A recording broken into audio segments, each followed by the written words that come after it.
여러분, 오늘은 성찬 예식이 있는 날입니다. 그래서 저도 1년 중에 한 4번 정도 입는 것 같아요. 이 옷을, 가운을 입었습니다. 근데 이 가운을 입으면요, 가운의 무게감은 사실 많지 않겠지만 뭔가 더 거룩해져야 될 것 같고, 뭔가 차분하고 점잖하게 뭔가를 진행해야 될 것 같은 그런 분위기가 생겨요. 근데 여러분, 그렇다 보니 집례하는 저도 그렇고, 또한 이렇게 까만 가운을 입고 이 성찬 예식에 함께하는 저와 목사님, 장로님들이 계시다 보니까 기존과는 다른 예배의 분위기를 여러분들도 좀 공유가 되실 것 같아요. 그래서 다른 예배 때보다 뭔가 조금 더 엄숙해지고 분위기가 근엄해지는 것 같은데요. 사실상 여러분, 성찬 예식이라는 것은 원래는 이렇게 엄숙하거나 엄숙함을 거룩함으로 연결하는 예식은 사실은 결코 아닙니다. 우리가 성찬 예식하면은 예수 그리스도의 죽으심을 기억하기 때문에 뭔가 예수님의 그 잔혹한 죽으심을 생각할 때가 많이 있습니다. 예수님이 얼마나 나를 위해서, 나 같은 죄인을 위해서, 나처럼 쓸모없는 자를 위해서 우리 하나님의 아들이 얼마나 잔혹하게 죽으셨나. 매를 맞으시고 또 살점이 뜯겨지는 채찍질을 당하시고 못 박히시고 가시관을 쓰셔서 이루 말로 할 수 없는 그 잔혹한 고문과 십자가 죽음을 당하셨다라는 그 예수님의 처참한 십자가를 우리가 이미지화하면서 뭔가 많이 마음이 아프고 뭔가 또 조금 더 깊게 나아가면 우울해지기도 하고 슬퍼지고, 그래서 예전에 가끔 성찬 예식을 하면 그 화면으로 예수님 패션 오브 크라이스트 같은 영상을 보여주면서 예수님이 아주 막 채찍질을 맞으시고 채찍질을 당하시고 십자가에 못 박히시고 가시관을 쓰시는 그런 잔혹한 장면을 좀 보여드리기도 했던 것 같아요. 그러다 보니까 성도들 중에서도 성찬을 하면서도 막 헉헉거리면서 우시기도 하고 흐느끼시기도 하고 눈물을 흘리시기도 하고 이런 분위기가 연출이 됐었는데요. 실상은 성찬이라는 것은 예수님이 어떻게 죽으셨는가를 기념하는 시간이 아니라 예수님이 왜 죽으셨는가라는 예수님의 죽으심의 목적에 집중하는 것, 그 예수님의 죽으심의 목적을 기념하는 것이 바로 성찬 예식입니다. 여러분, 예수님이 왜 죽으셨냐면 우리를 살리기 위해서 죽으셨습니다. 예수님이 죽으실 때에 단순히 나의 죽음이 아주 허망한 죽음이고 의미 없는 죽음이고 로마 제국의 그 힘의 권력, 그 권력에 내가 굴복해서 죽는 그런 허무한 죽음이었다면 우리는 정말 그 의미 없는 죽음에 허탄하기도 하고 슬프기도 할 것 같아요. 그런데 예수 그리스도의 그 죽으심은 생명을 잉태하는 죽으심이었고, 또한 부활의 첫 열매 되신 예수 그리스도께서 예수 그리스도의 그 죽으심을 믿는 자에게는 동일하게 부활의 역사를 우리에게도 허락하셨기 때문에 예수 그리스도의 죽으심은 단순히 슬프고 허망한 죽음이 아니라 굉장히 힘이 나게 하는, 새 생명을 얻고 새 힘을 얻는 죽으심이라는 거지요. 그렇기 때문에 여러분, 성찬 예식에 참여하는 여러분들이 물론 경거망동할 필요는 없으시겠지만 이 성찬을 참여하면서 괜한 슬픔을 자아내거나 그 예수님의 고통을 이미지화하면서 아파하실 필요는 없습니다. 오늘 성찬에 예수님의 살과 피로 언급되어지는 떡과 포도주를 드시면서 여러분 먹고, 그래, 오케이, 화이팅, 나도 예수님처럼 누군가를 살리는 유의 삶을 살아야겠다라는 그 결단이 이루어지는 시간이 사실은 성찬 예식이라는 거예요.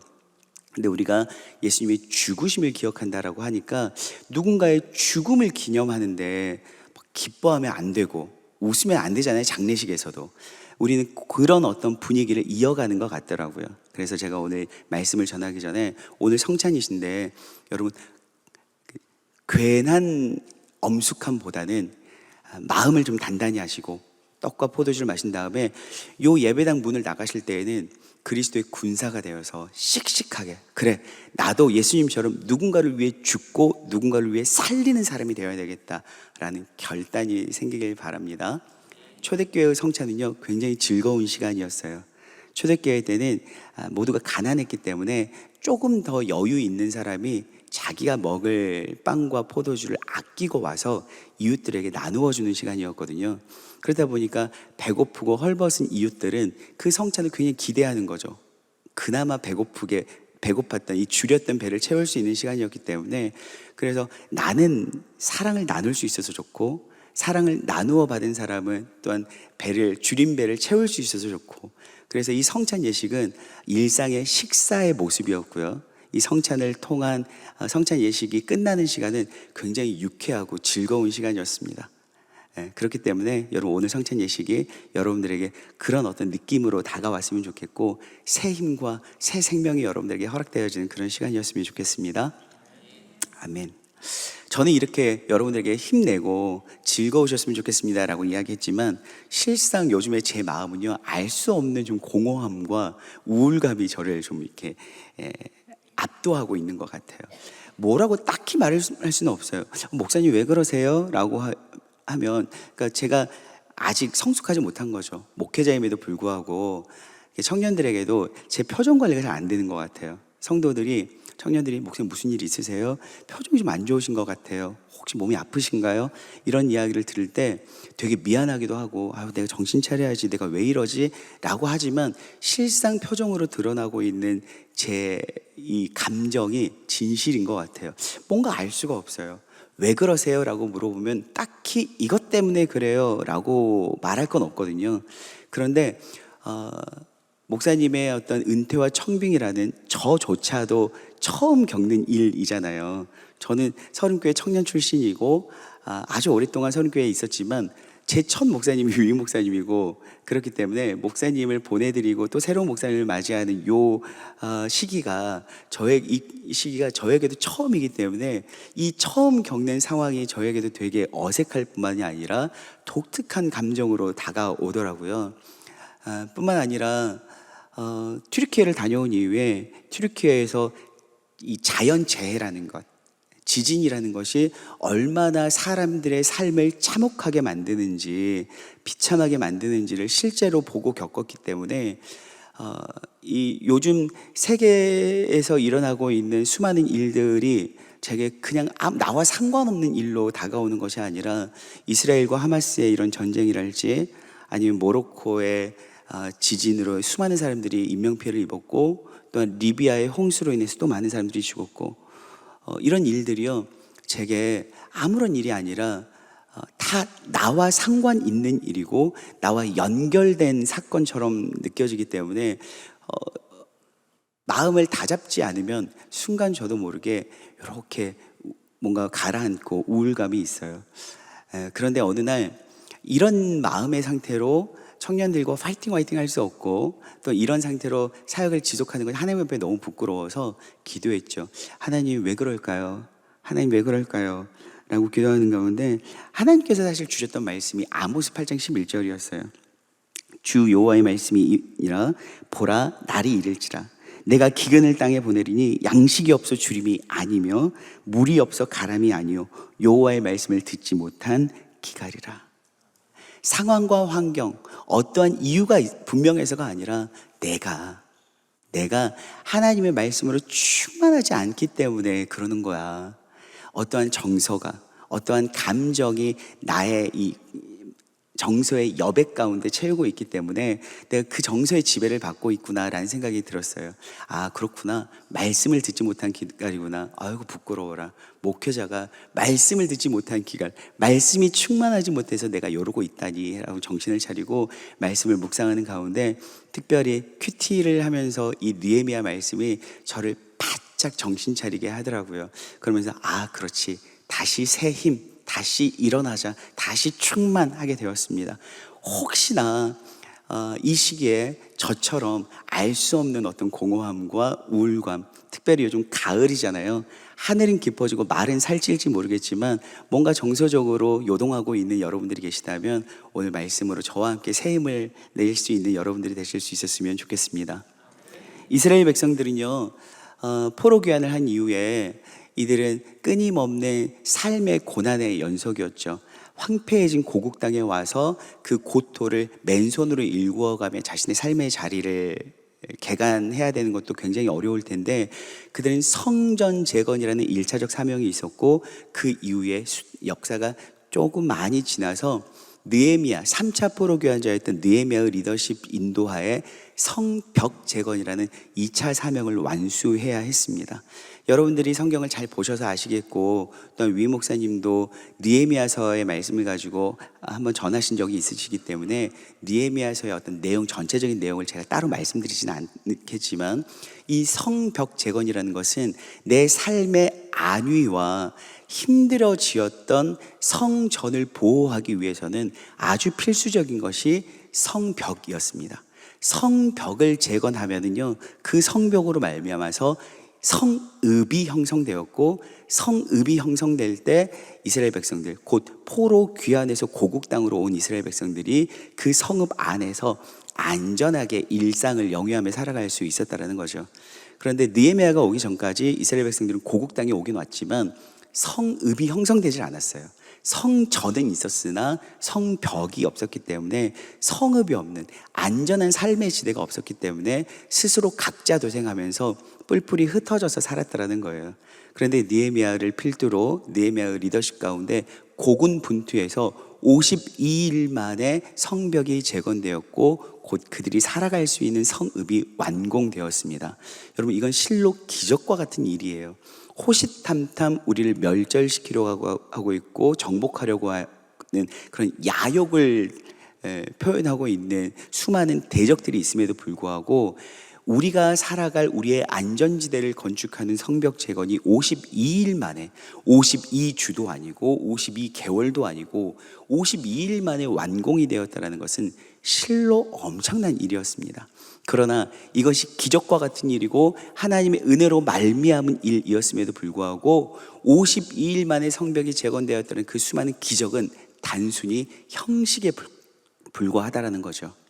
내 삶의 안전지대가 기적처럼 52일 만에 완공되었지만 그 안에서 살아가는 사람들, 이스라엘 백성들이 영적으로 기경되고 성장하고 변화되지 않으면 그 성읍은 그저 그들을 위협하고 있는 이방 족속들의 성읍과 동일하다는 것입니다. 하나님께서는 그걸 원하지 않으세요. 하나님께서 성전을 지으라고 하시고 성벽을 재건하라고 하신 것은 하나님께서 원래부터 꿈꾸셨던 이스라엘의 예배 공동체, 하나님을 중심으로 하나님을 예배하고 하나님의 뜻에 따라 하나님의 다스림 가운데 순응하며 살아가는 이스라엘 예배 공동체를 세우시기 위해서 하나님께서는 70년 만에 포로기와 포로귀환이라는 그 복잡한 역사를 작정하셨던 거거든요. 하나님께서는 52일 만에 성벽 재건을 완공하셨을 뿐만이 아니라 그곳에서 살아갈 이스라엘 백성들, 곧 형식뿐만이 아니라 내용이 되어질 이스라엘 백성들까지도 거듭나게 터치하시기 시작하세요. 그 장면이 바로 오늘 이 장면입니다. 52일 만에 성벽이 엘루월 25일에 완공이 됩니다. 바로 종교력으로 따지면요 6월 25일이에요. 그리고 오늘 이 이스라엘 백성들이 모인 이 시간은요 바로 5일이 지난 7월 1일 티스리월 7월 1일에 모였다라는 거죠. 이게 왜 대단한 거냐면요, 여러분 생각해 보세요. 52일 만에 잠도 자지 않고 먹을 것도 제대로 먹지 못한 상태에서 이스라엘 백성들이 한 손에는 창을 들고 한 손에는 벽돌을 쌓으면서 이 성벽을 재건했다라는 거예요. 그들의 삶이, 성벽은 재건되었을지 모르지만 성벽이 완공되고 나서 딱 종을 쳤을 때 그들의 여러분 육체의 컨디션의 상태는 어땠을까요? 잠도 못 자고 늘 긴장 상태에서 언제 대적이 쳐들어올지 모르기 때문에 성벽은 쌓아야 되겠고 내 가족들은 지켜야 되겠기에 창과 칼을 가지고 파수하면서 계속적으로 쉼없이 노동을 했단 말이에요. 그들은 육체적으로 거의 바닥이 났고 너덜너덜해졌을 거예요. 그런데 그들이 그 육체의 피로를 좀 추스릴 만한 시간을 갖는 것이 아니라 불과 성벽 재건 5일 만에 오늘 이스라엘 백성들이 에스라의 리더십 앞에 다 모입니다. 그리고 학사 에스라에게 무엇을 요청하면 하냐면 그들이 자발적으로 모세의 율법책을 좀 가져와서 우리에게 알려주십시오라고 하는 거예요. 여러분, 이게 기적인 거죠. 52일 만에 성벽이, 그 성읍이 완공되었다는 것, 하나의 소도시가 완공되었다는 것도 너무너무나 기적이지만 이 이스라엘 백성들이, 무지몽매한 이스라엘 백성들이 자신들이 스스로, 리더십이 주도하는 시간이 아니라 백성들이 스스로 와서 자신들에게 하나님의 말씀을 우리에게 들려주십시오, 가르쳐 주십시오라고 요청하고 있다는 거예요. 여러분, 이것은 단순히 무지했던 그들이 이제는 지적인 갈망이 생겼다는 것이 아니에요. 이것은 성읍이라는, 이스라엘 성벽이라는 그릇 안에 하나님께서 새로운 역사를 쓰시기 위해서 이스라엘 백성들에게 성령으로 역사하신 놀라운 기적이라는 거죠. 여러분 보시면 아시겠지만, 글쎄요, 이렇게 말씀하시면 여러분들이 좀 마음이 불편하실 수도 있지만, 여러분, 이스라엘 백성들이 이 성읍에 모여서 오늘 말씀을 가르쳐 달라고 요청했던 이 수가요, 지금 이곳에 모인 80명, 90명 정도가 아니에요. 무려 4만 명에서 5만 명가량 되었을 거라고 여러분 역사학자들은 이야기합니다. 그런데 4만 명, 5만 명가량 되는 이 백성들이 일제히 한마음과 한뜻으로 말씀을 갈급해하면서 지도자에게 요청을 하는 이 사건이 여러분 기적이 아니고 무엇입니까? 여러분 살아오시면서 지금까지 신앙생활 오래 하셨지만 여러분 경험해 보셨습니까? 혹 한 번이라도 경험해 보셨어요? 교회가 집사님 이번에 부흥 집회합니다. 이번에 꼭 오셔야죠. 너무 말씀이 좋은데 하루라도 한번 참석해 보세요. 권사님 한번 오시지 않겠습니까? 저희는요 말씀 집회 같은 걸 한다고 하면 동원해야 돼요. 너무 좋으니까 와서 한번 들어보시라고, 후회 없을 거라고. 그러면서 말씀 집회나 부흥성회가 있으면 부목사님들이 막 전화하고 구역장님들이 막 전화하고 그러기 일쑤잖아요. 좋은 말씀의 홍수 시대인지는 모르겠지만 어디서나 접속만 하면, 터치만 하면 좋은 말씀이 들려서인지 모르겠지만 한 교회에 몇백 명, 몇천 명 되는 아니 이스라엘 백성들의 수만 명과 비교할 조차도 되지 않는 몇백 명조차도 일제히 한 마음과 한 뜻으로 말씀을 타는 듯이 갈망하는 것은 거의 불가능해요. 저도 본 적이 없어요. 근데 오늘 이 이스라엘 백성들이 4만에서 5만 명가량 되는 사람들이 일제히 말씀을 갈급해하고 있다는 거예요.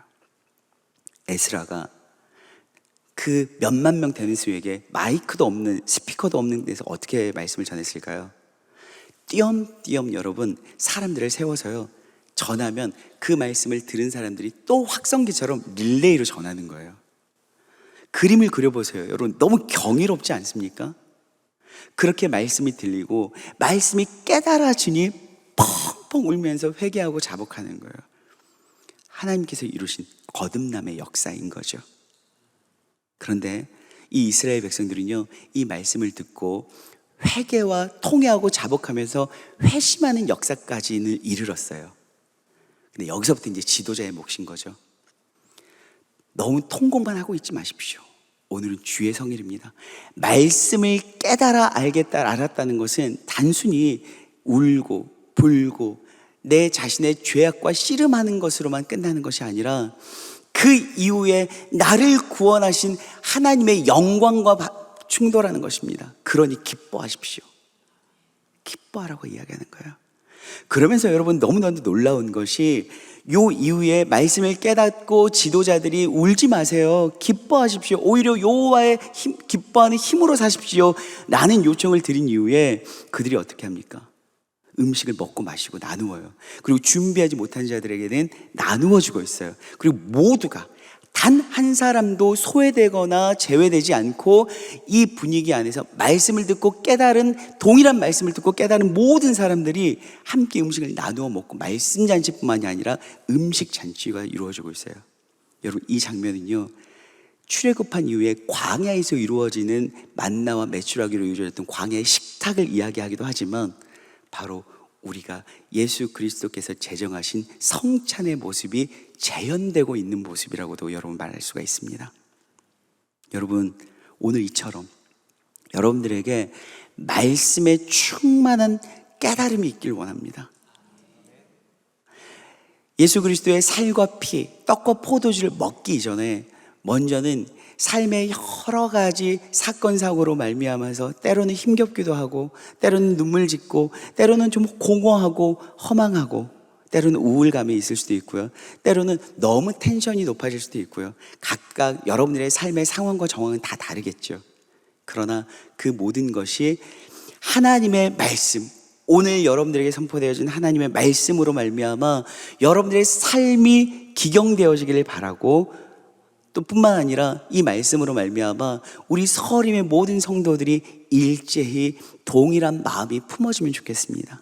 그래서 동일한 마음으로 은퇴식을 준비하고, 동일한 마음으로 새로 청빙되어서 오실 목사님을 기대하고, 동일한 마음으로 주의 몸된 이 교회 공동체를 세워나가는 일심이 이루어지기를 간절히 소망합니다. 여러분들의 삶 또한 감정과 그 정서에 지배당하고 있더라면, 혹시나 몰입되어져 있던 여러분의 마음이 말씀으로 다시 일어날 수 있었으면 좋겠습니다. 말씀의 부흥이 여러분 삶의 재건으로 이어지길 간절히 소망합니다. 그리고 여러분 이 성찬으로 함께 하시길 원합니다. 예수 그리스도의 살과 피는요, 단순히 주님의 죽으심의 처참함, 그 참혹함에 집중하길 원하시는 것이 아니라, 주님이 왜 죽으셨는가? 살리시기 위해서. 그러니 우리가 이 피와 살을 먹은 다음에 마음이 아파서 주눅들거나 미안해하는 감정보다는요, 하나님 알겠습니다. 저도 화이팅 하겠습니다. 저도 주님 따라가겠습니다. 주님이 내 살과 피로 나 잡아먹고 너 살아라 말씀하셨으니, 저도 오늘 이 성찬을 참여함으로 나 잡아먹고 너 살아라 하는 인생 살겠습니다 라는 결단이 이루어지길 소망합니다. 여러분, 우리 오늘 성찬 이후에 함께 즐거워하고 함께 웃으며 함께 힘내는 공동체가 되길 간절히 소망합니다.